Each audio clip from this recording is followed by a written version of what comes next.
ከሁለት አስርተ ዓመታት በላይ የዘለቀውና ለመካከለኛው ምስራቅ የፖለቲካና የደህንነት ገጽታ ሙሉ በሙሉ የቀየረው የአሜሪካ ወታደራዊ ተልዕኮ በኢራን ውስጥ ሊያበቃ የመጨረሻው ምዕራፍ ላይ ደርሷል። በሳዳም ሁሴን ውድቀት የጀመረው ይህ እጅግ ረጅምና ውዝግብ የበዛበት ወታደራዊ ምዕራፍ አሁን ላይ በክልሉ እየተከሰቱ ባሉ አዳዲስ ወታደራዊ ግጭቶችና ዲፕሎማሲ ሽግግሮች ታጅቦ ወደ ማጠቃለያው እያመራ ይገኛል። አሜሪካ በኢራቅ ውስጥ የነበረውን ወታደራዊ ተልዕኮ ሙሉ በሙሉ ለማቆምና ወታደሮችን ለማስወጣት የመጨረሻውን ቀር መቁረጧን ተከትሎ በክልሉ አዳዲስ የፖለቲካ አስተላለፎች እየታዩ ነው። ይህ የታሪክ ምዕራፍ መዝጊያ ውሳኔ ክልሉን በቅርቡ ካስተናገደውና የረመዳን ጦርነት ተብሎ ከሚጠራው የአሜሪካ እስራኤልና የኢራን ከፍተኛ ወታደራዊ ግጭት ማግስት የተሰማ በመሆኑ ትኩረቱን እጅግ የበረታ አድርጎታል። የአሜሪካ ጦር መውጣት በኢራቅ ሉዓላዊነት ላይ የሚኖረው በጎ ተጽዕኖ እንዲሁም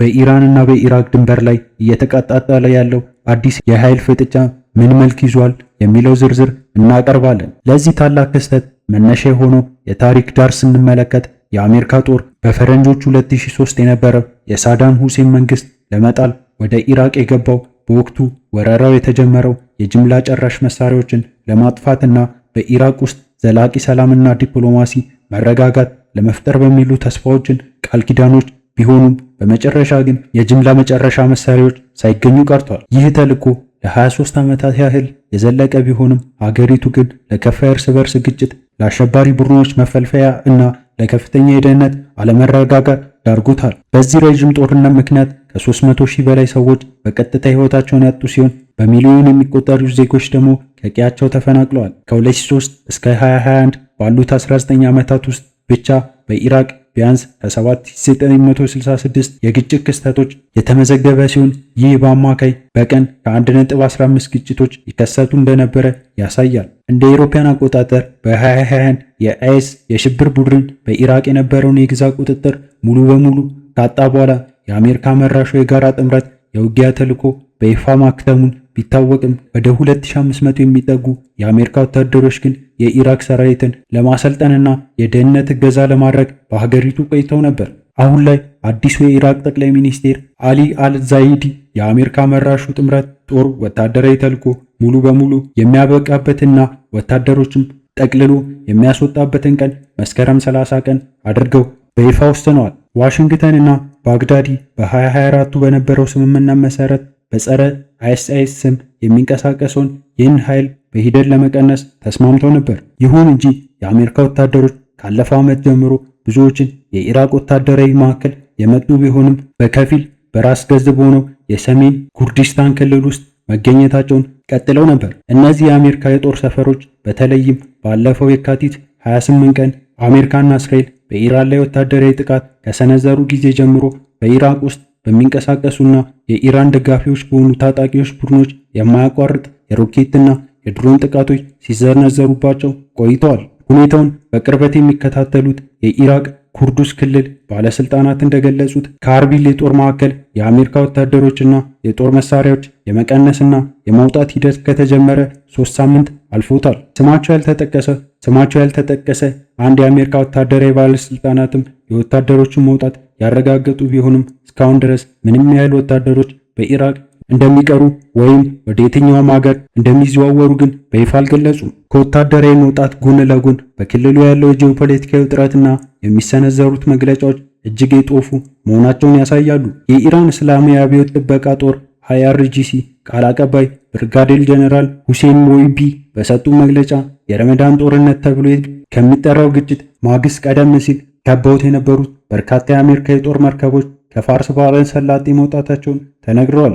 እንደ ጀነራል ሙጂብ ገለጻ አሜሪካ በኢራንና በኢራቅ ጦርነት ወቅት ከ100 በላይ የጦር መርከቦች እንዲሁም ከየካቲት 28ቱ ግጭት በፊት ከ30 እስከ 40 የሚደርሱ የጦር መርከቦች በፋርስ ባህረ ሰላጤ አሰማርተው ነበር።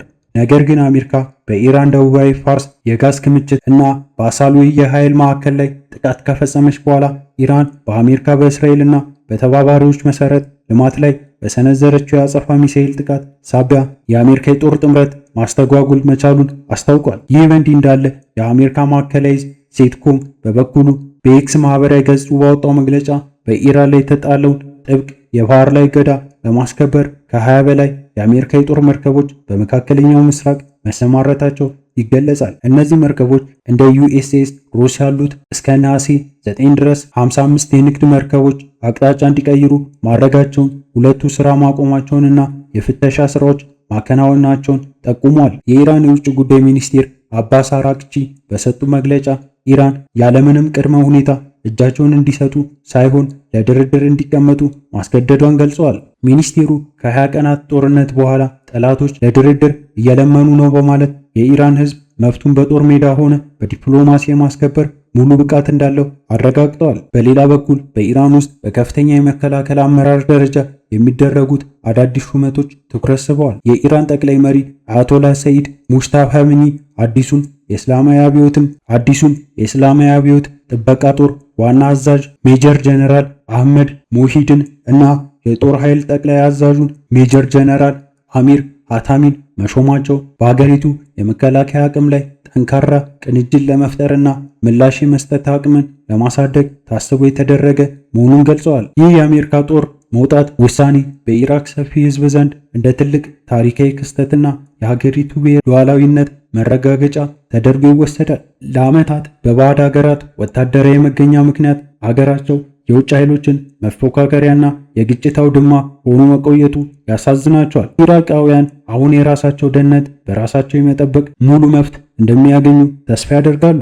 ሆኖም ግን የአሜሪካ ጦር መውጣት በኢራቅ ሰሜናዊ የኩርዲስታን ክልል ላይ ከፍተኛ ስጋትን ፈጥሯል። በተለይም በኢራንና በኩርድ ታጣቂዎች ቡድን መካከል ያለው ውጥረት ከፍተኛ መሆኑን ስጋቱን አባብሶታል። በቅርቡ የኢራን ጦር በኢራቅ አርቢል ግዛት በሚገኙት የኮማላ ፓርቲ እና የኢራን የኩርዲስታን ዲሞክራቲክ ፓርቲ ተዋጊዎች ላይ የአየርና የድሮን ጥቃቶች ተሰንዝረዋል። ምንም እንኳን በሰው ሕይወት ላይ የደረሰው ጉዳት ባይኖርም 4 ድሮኖች በአርቢል የተለያዩ ወረዳዎች ላይ መውደቃቸውን በነዋሪዎች ዘንድ ከፍተኛ ሽብርና ድንጋጤን ፈጥሯል። የኢራቅ መንግስት እነዚህን ድንበር ተሻጋሪ ጥቃቶች የሀገሪቱን ሉዓላዊነት መጣስ እንደሆነ በመግለጽ በጥቃቱ በጥብቅ አውግዟል። ከመስከረም 30 በኋላ ባለው ጊዜ ውስጥ የኢራቅ ብሔራዊ ደህንነት ኃይሎች የኩርዱስ ፔሽመርጋን ኃይሎች ጨምሮ የሀገሪቱ የጸረ ሽብር ዘመቻ ሙሉ በሙሉ በባለቤትነት ይመራሉ ተብሎ ይጠበቃል። ይህ ለሀገሪቱ ወታደራዊ ብቃት ትልቅ ፈተናና በራስ የመቆም ዕድል ነው።